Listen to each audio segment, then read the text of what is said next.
வணக்கம் ஃப்ரெண்ட்ஸ். தமிழக அரசின் சிறப்பு செய்திகளை பார்ப்போமா? 69% இடஒதுக்கீடு பாதுகாத்திட சட்டபூர்வமாக என்ன நடவடிக்கைகள் எடுக்கலாம் அப்படின்னு இன்னைக்கு ஆலோசனை கூட்டம் நடைபெற்றது செக்ரட்டேரியட்டில், சீஃப் மினிஸ்டர் தலைமையில்.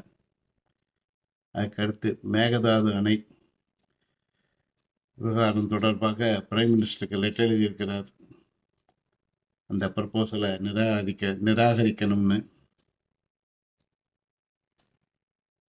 முக்கியமாக இந்த விளாத்திகுளம் மாணவி தீர்ப்பு கொடுத்தாங்கல்ல, அதை முதல்வர் வரவேற்றிருக்கிறார்.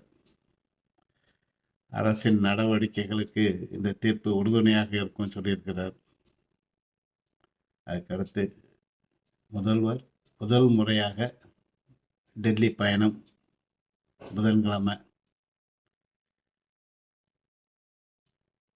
பிரைம் மினிஸ்டர் பார்க்குறார். சாயந்தரம் 4 மணிக்குன்னு இப்போ கொடுத்துருக்காங்களா அப்பாயின்மெண்ட்டு.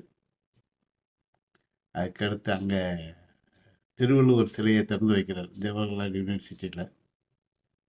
அவருடைய டெல்லி பயணம் வெற்றிகரமாக அமையும்.